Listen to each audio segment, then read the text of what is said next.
Hoy traemos un top 5 muy interesante, los presidentes de la República Mexicana más odiados en la historia de México, el cual fue difícil hacerlo ya que, si algo caracteriza a México son sus presidentes los cuales tienen muchos errores y acaban muy mal su mandato, ganando así el odio de la mayoría de la sociedad. Número 5, Miguel de la Madrid. Miguel de la Madrid fue presidente de México de 1982 a 1988. Su sexenio fue considerado por la mayoría como un sexenio gris, de oportunidades perdidas.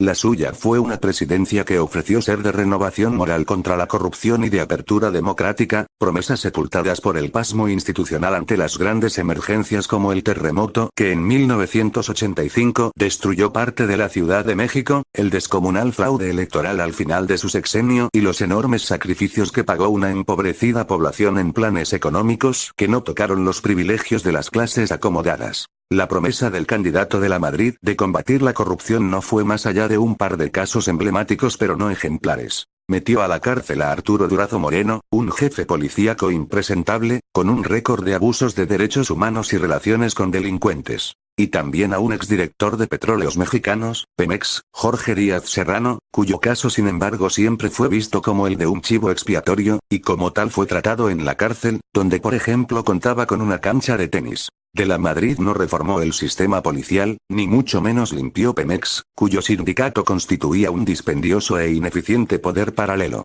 Por lo mismo, en ambos casos tuvo sendas crisis. En 1985 un agente de la DEA fue secuestrado en Guadalajara y asesinado, y en 1984 una planta de almacenamiento de la petrolera en San Juan Ixhuatepec, población aledaña a la Ciudad de México, estalló, provocando la muerte de un número nunca aclarado de víctimas, aunque algunos hablan de decenas. Pero el ejemplo más nítido de la incapacidad del sistema gubernamental que se vivió durante el período de la Madrid llegó a la mitad de su sexenio.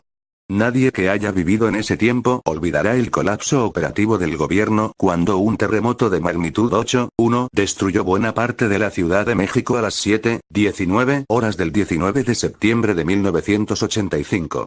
En medio de la emergencia los mexicanos descubrieron dos cosas. Que su gobierno era inútil y soberbio, inicialmente y envueltos en un rancio patriotismo, se rechazó la ayuda que otras naciones ofrecieron, pero, sobre todo, se supieron capaces de organizar de forma autónoma, sin esperar instrucciones del sistema político que les marcó la manera de vivir el siglo XX, el rescate de miles de víctimas y cuerpos.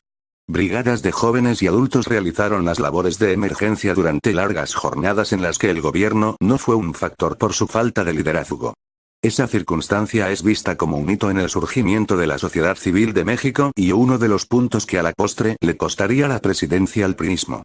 En el temblor, según cálculos reportados por el historiador Enrique Krause, murieron 50.000 personas. Número 4 Antonio López de Santa Anna, Alteza Serenísima.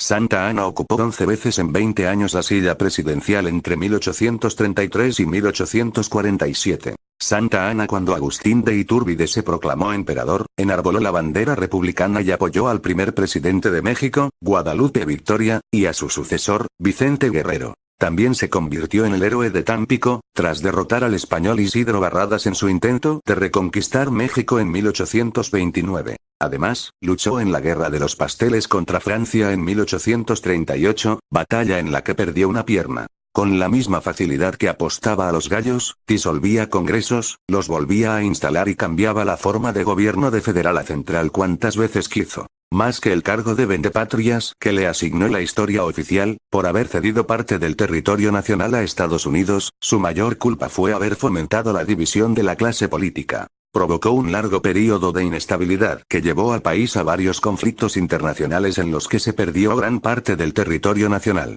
Durante su último período suprimió la libertad de prensa, canceló los derechos individuales y exilió a sus opositores, entre ellos a Melchor Ocampo y Benito Juárez. Se autodedicó monumentos en todo el país, destinó los fondos de la hacienda pública al lujo y al derroche. Cobró impuestos absurdos por la tenencia de perros, puertas y ventanas. Su afán por enriquecerse le valió el apodo de el 15 uñas. En México se le dice coloquialmente uña al que tiene inclinación a defraudar o hurtar.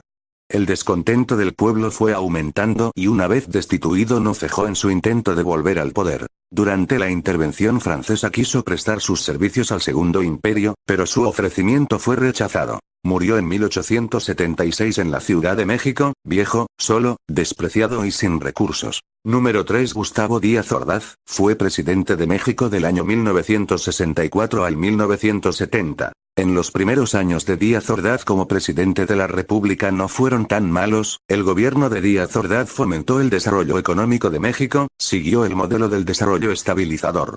El Producto Interno Bruto Nacional se mantuvo en un crecimiento de entre el 6 y el 8%, y la inflación se sostuvo en niveles bajos en un 2,7%. Pese a dicho crecimiento económico, la desigualdad de ingreso entre las clases sociales del país y los entornos urbano y rural, así como los niveles de desempleo, no se contuvieron. En 1967, se firmó en la capital de la República, bajo su auspicio, el denominado Tratado de Tlatelolco, del que habría de surgir el Organismo para la Proscripción de Armas Nucleares de América Latina, OPANAL. Sin embargo, un acontecimiento manchó su mandato e hizo que la mayoría de personas lo odiaran, el movimiento estudiantil de 1968.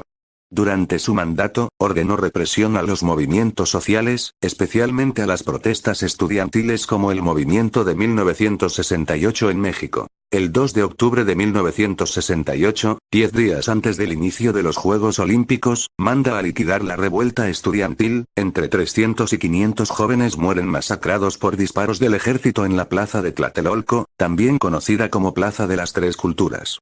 Más de 6.000 son detenidos. El 1 de septiembre de 1969 declaró en su quinto informe de gobierno al Congreso: por mi parte, asumo íntegramente la responsabilidad personal, ética, social, jurídica, política e histórica, por las decisiones del gobierno en relación con los sucesos del año pasado. Número 2. Carlos Salinas de Gortari, fue presidente de México del año 1988 a 1994. Desde los primeros meses de su mandato, Salinas impulsó la cooperación comercial con los países vecinos.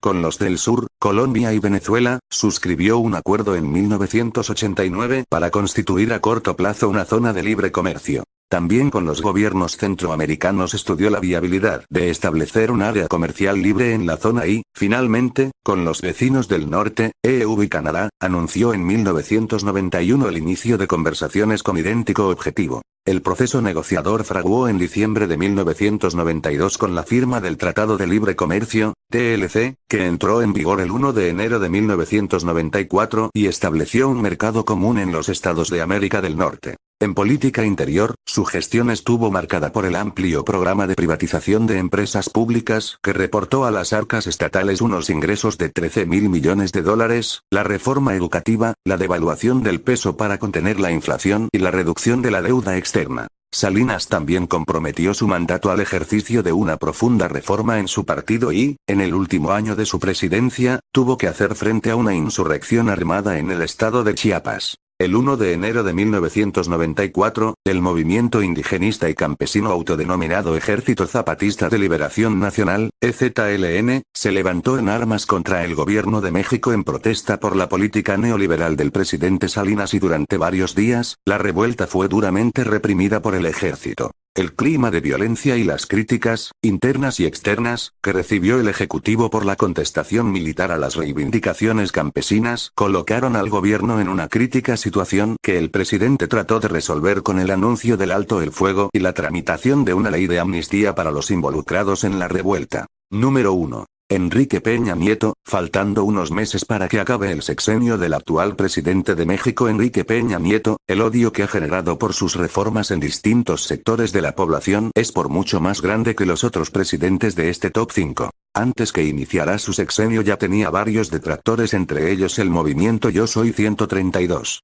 Yo Soy 132, surgió como reacción social apartidista contra la corrupción y la violencia. Catapultado a la primera línea de la actualidad por las redes sociales, Yo Soy 132 se inspiraba en los movimientos de oposición civil surgidos en el mundo árabe o España. Durante la campaña tomó una posición de fuerte rechazo al PRI, al insistir en la responsabilidad política de Peña Nieto en el llamado caso Atenco, una intervención de la Policía del Estado de México en el pueblo de San Salvador Atenco, que se saldó con 2 fallecidos y decenas de detenciones ilegales. La actividad de Yo Soy 132 no logró evitar la victoria de PRI, ni tampoco pudo revocarla el candidato de la izquierda, Andrés Manuel López Obrador, quien impugnó los comicios ante la autoridad electoral, alegando que se había cometido un fraude masivo, sobre todo mediante la compra de votos. Al día siguiente de comenzar su sexenio, el presidente Peña Nieto participó en la firma del acuerdo llamado Pacto por México entre Presidencia de la República y los tres principales partidos mexicanos: